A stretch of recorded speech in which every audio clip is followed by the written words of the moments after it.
What's up, me Raandigars? We're back with another Persona video. Today I'm ranking all the Persona mainline games, except for Royal. I'm putting P5 here. I asked people, looked around, I was like, your opinion for P5? After playing Royal and also playing P5, what's the opinion? Has it changed? People are like, Royal adds on the experience, but the opinion is same. And I have to play P5 on February. I'll be playing due to personal complications and stuff. I'll be playing Royal in February. So I decided I'm gonna make this now. In the future, I'm making a ranking of all Persona games, stuff like that. Those are planned. So, without further ado, let's start. Also, spoiler warning, this is a full danger zone. I will be discussing spoilers, is this like major spoilers, minor spoilers, all are included. Let's just start. At number 8, I'm gonna pick Persona 1.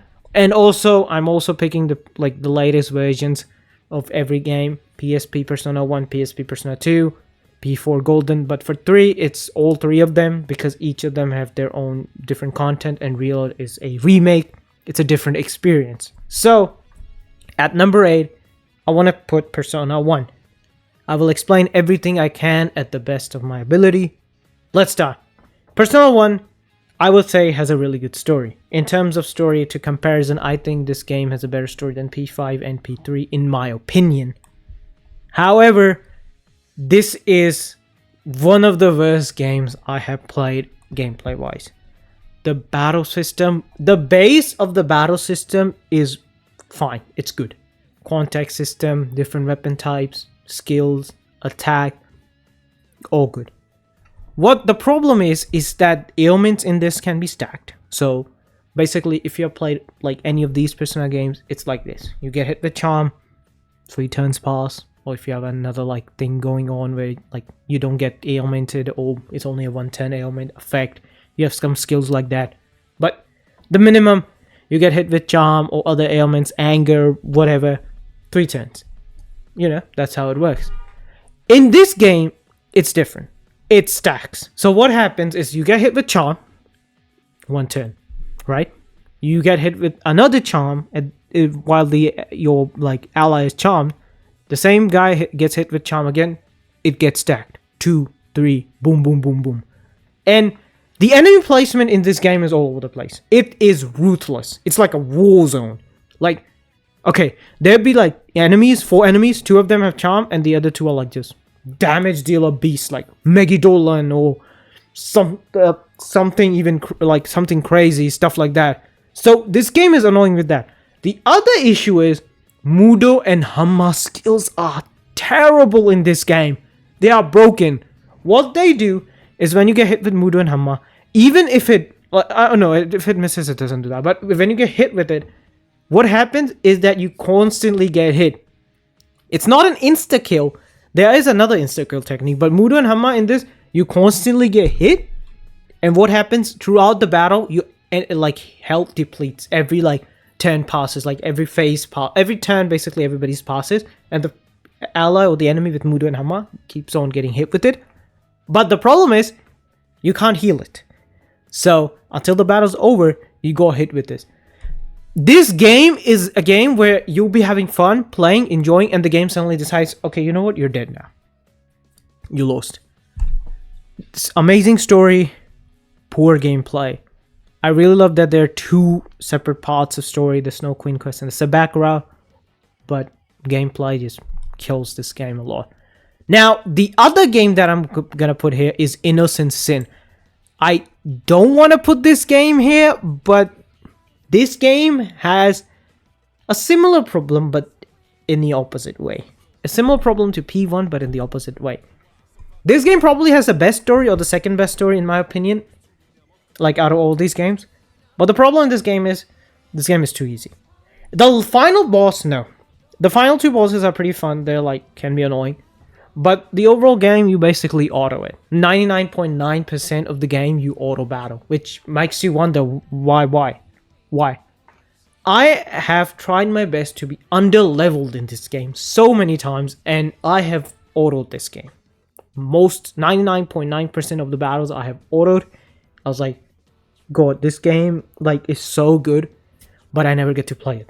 This is one of the most interesting, the most amazing story out there, But then you sit down and play it and you're like, okay, auto. And the thing is, this game has a lot of mechanics that are in its gameplay, but you don't use them because you don't need to. Because the second awakening personas, when you need the proper skills, you get them. When you need the proper skills, you get the third awakening persona. Boom. That's the problem with this game.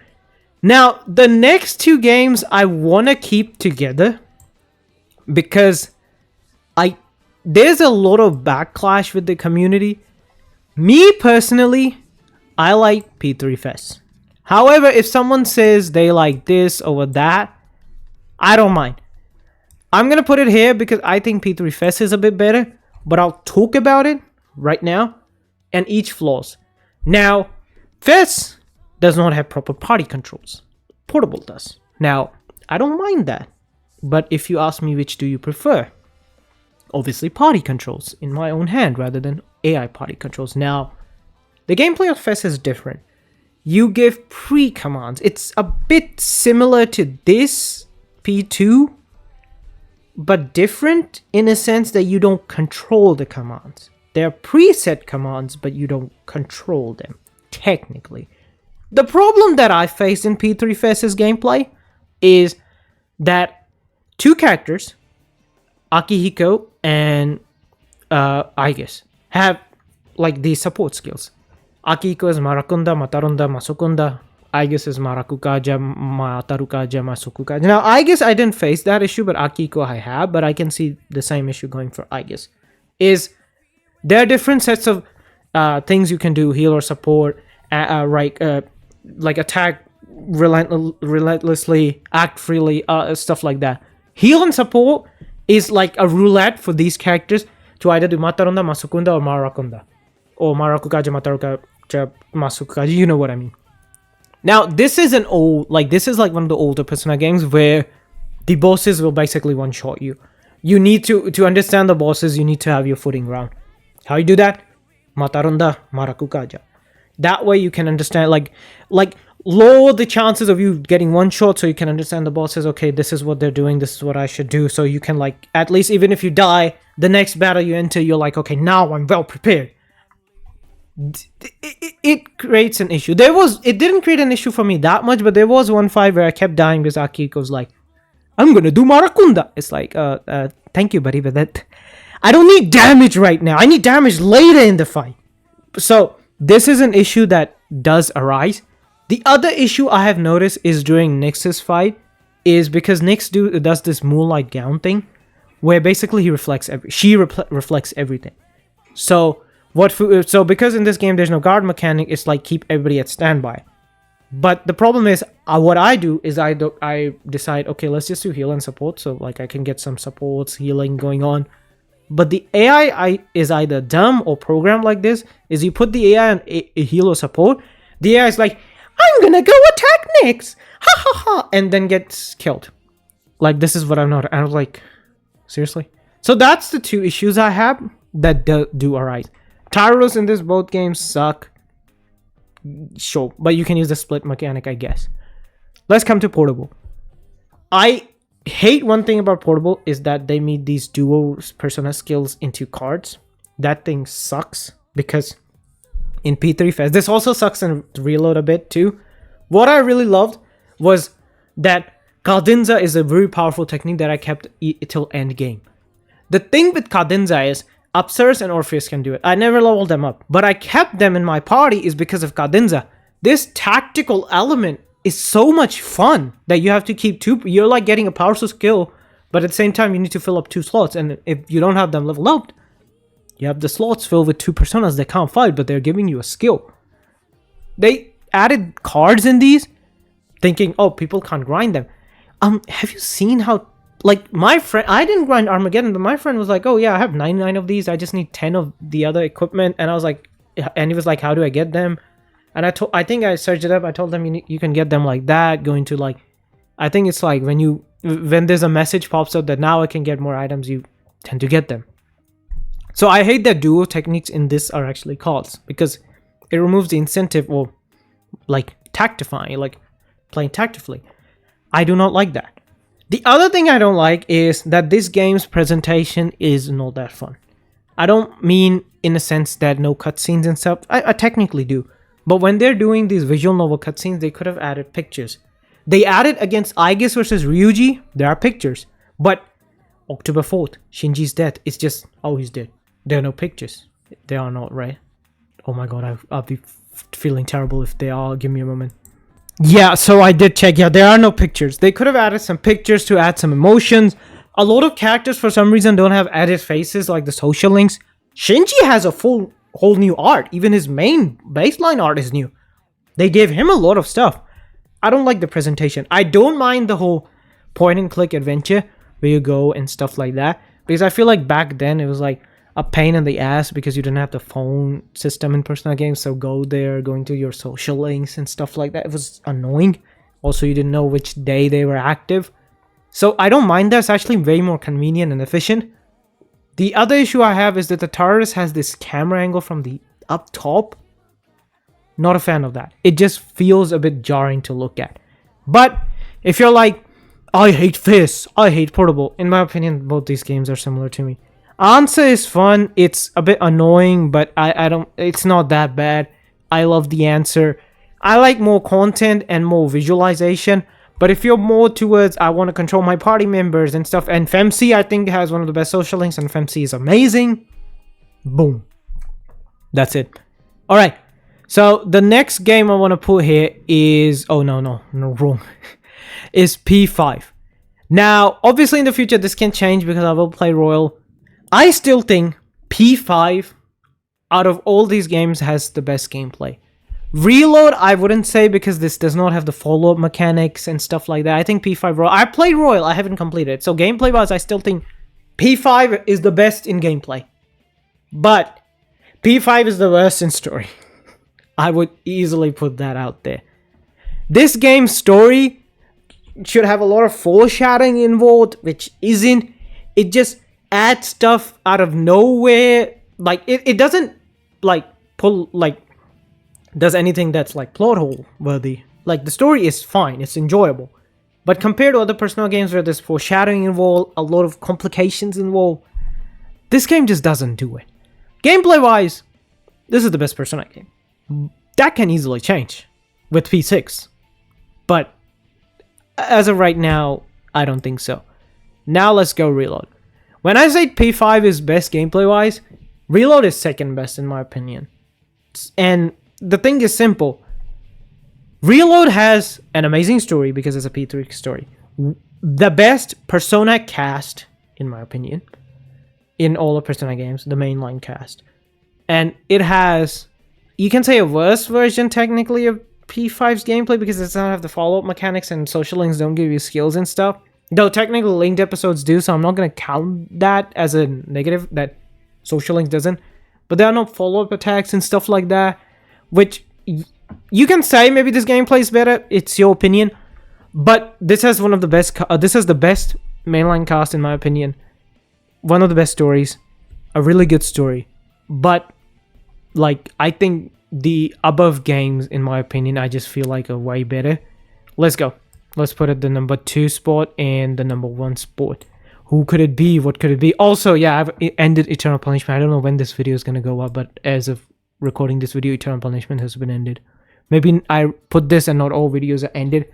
Let's talk about Golden. Golden is amazing. Gameplay-wise, I still think it's not outdated. It's really good. The reveal is amazing. The villain for Golden is really, really good. The issue I have with Golden is that this is where Persona did the oopsie thing of doing, you know what? Social links could be the main arc for characters. P3 does not have that. For P3, social links are different. The main arc of characters is different.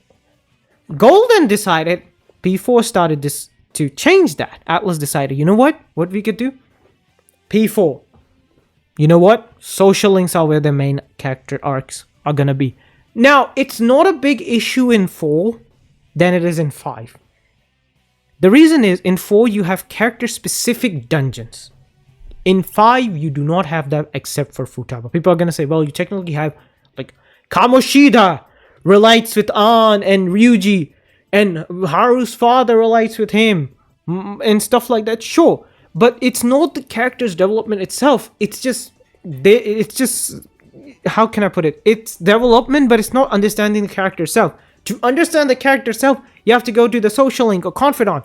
Same issue with P4, but the character dungeons at least give it a push, at least gives you a head start.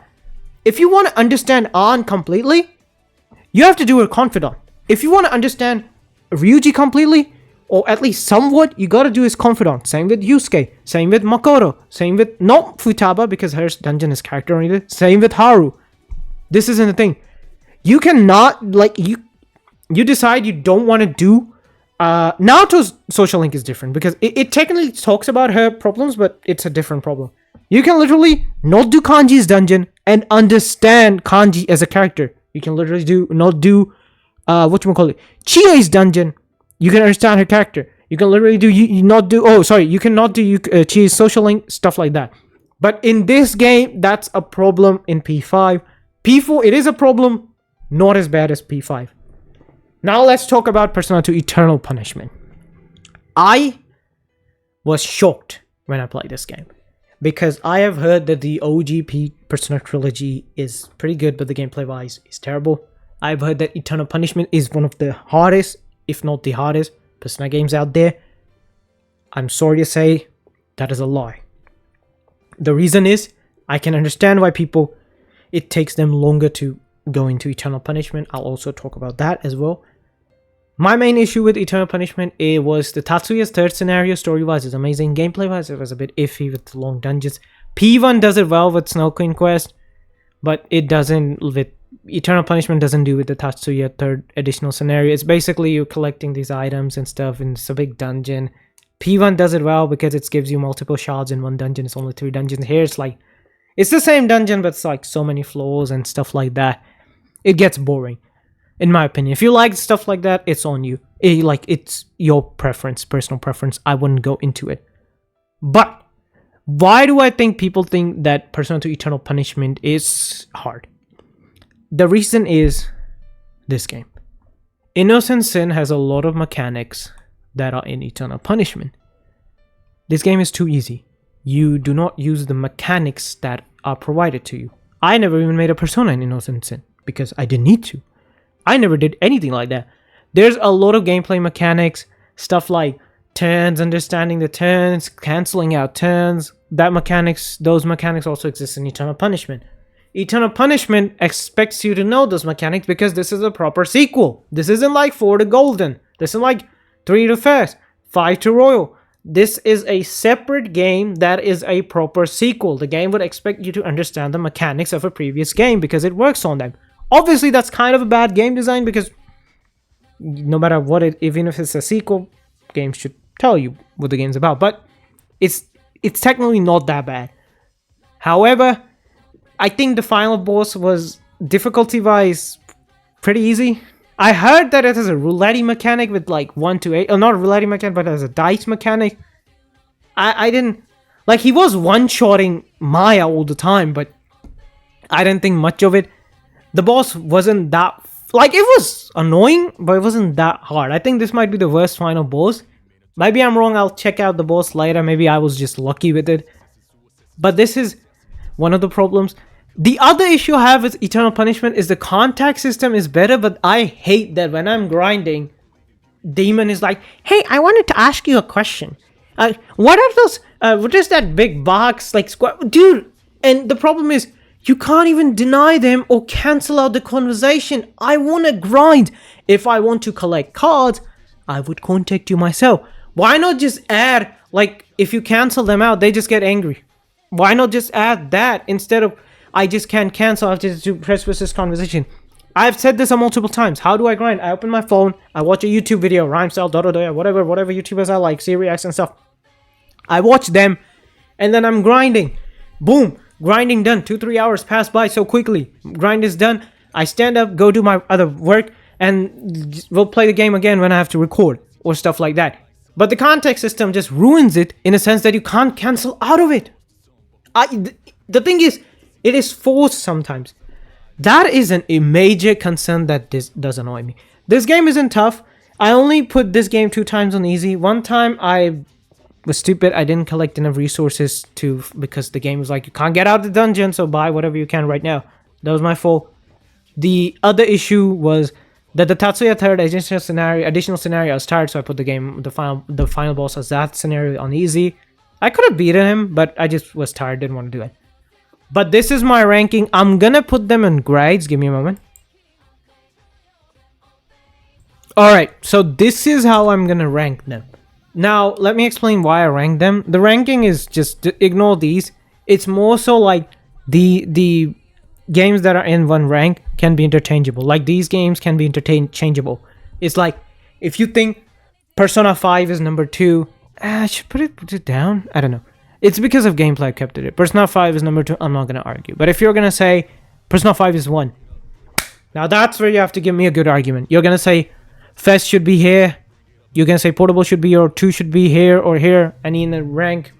That's argument. Like, need an argument. This is my ranking. I think either Eternal Punishment or Innocent has the best story. I think Innocent Sin has the best story because in Eternal Punishment, you know the reveal because you from a sequel point of view and you understand what the reveal will be. In Innocent Sin, you don't know the reveal. And reveal, I think, is important in Persona games.